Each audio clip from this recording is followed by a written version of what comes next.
কক্সবাজার, যশোর, লালমনিরহাট, সিলেট, পটুয়াখালী, চট্টগ্রাম ও ঢাকার নবাবগঞ্জের পর এবার আসছেন ময়মনসিংহে। আগামী ১৫ ফেব্রুয়ারি শনিবার বাদ জোহর আল ইসলাম ট্রাস্টের আয়োজনে নগরীর ঐতিহাসিক সার্কিট হাউস ময়দানে বয়ান করবেন আজহারী। এ উপলক্ষে দ্রুত গতিতে চলছে শেষ মুহূর্তের প্রস্তুতি। এই ইসলামী স্কলারের আগমনকে ঘিরে জেলাজুড়ে বইছে আনন্দের জোয়ার, উচ্ছ্বসিত তরুণরা। ফেসবুকে বা বিভিন্ন ইউটিউবের মাধ্যমে কথাগুলো শুনতাম, আমরা সামনাসামনি শুনলে হয়তো বা আমাদের জন্য আরও বেশি উপকার হবে এবং আমরা একজন ভালো মানুষ দুনিয়া এবং আখিরাতেও ভালো মানুষ হয়তো নিজেকে প্রতিষ্ঠিত করতে পারবো। ইসলামের মাধ্যমে, দাওয়াতের মাধ্যমে দ্বীনি প্রচার করে যাচ্ছেন, সুন্দর একটি মাধ্যম। আর আমাদের ময়মনসিংহে আসছে যেহেতু, এটা আমাদের ময়মনসিংহের গৌরবের বিষয়। মাদ্রাসা ছুটি হয়েছে, আমরা এখানে ভাবলাম যে প্যান্ডেলটা দেখে যাই, যেহেতু আমরা 15 তারিখে আসবো, আজারি সব আসতেছে, তার জন্য আমরা আসা আর কি। 40% বেশি গ্লো, বিশ্বের 1 নম্বর গ্লো ক্রিম, নতুন Glow and Lovely. Doctor Mizanur Rahman Azhari হুজুরকে কখনো আমি সরাসরি ওনাকে দেখার সুযোগ হয় নাই।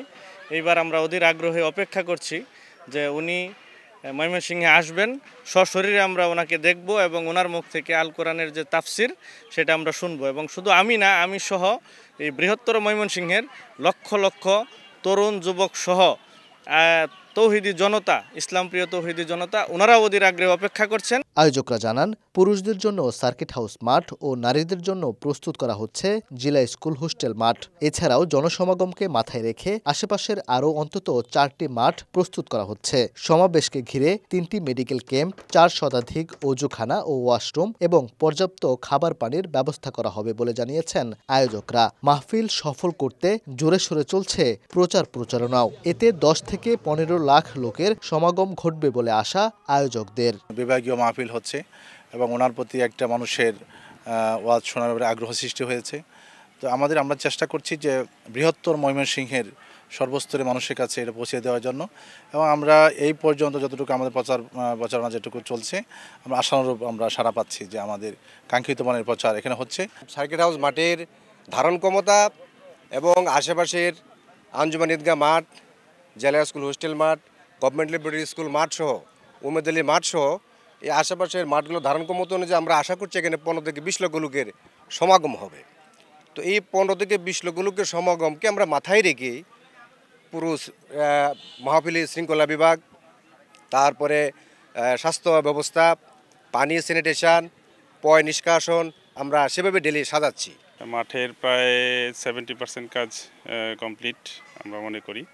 এখানে 2টা মাঠ প্যান্ডেল হবে, মূলত এখানে একটা পুরুষদের জন্য, আরেকটা হচ্ছে এই জেলা স্কুল মাঠ, সেটা মহিলাদের জন্য থাকবে। আর ওখানে এলইডি থাকবে, আর এলইডি আরও 8-10টা এলইডি থাকবে বিভিন্ন পয়েন্টে। আমরা আমাদের ময়মনসিংহ জেলা পুলিশের অধীনে কিন্তু অনেকগুলো বড় বড় ইভেন্ট কিন্তু আমরা খুব নিরাপদে আমরা সফলভাবে শেষ করতে সক্ষম হয়েছি। ইনশাল্লাহ আপনাদের সকলের সহযোগিতা থাকলে আমরা এই অনুষ্ঠানটাও আমরা খুব সুন্দরভাবে নিরাপত্তার সাথে সম্পন্ন করতে সক্ষম হব ইনশাল্লাহ। অনুষ্ঠিতব্য তাফসিরুল কুরআন মাহফিলটির সভাপতিত্ব করবেন শাইখুল হাদিস হাফেজ মাওলানা নুরুল ইসলাম। উবায়দুল হক, সময় সংবাদ, ময়মনসিংহ।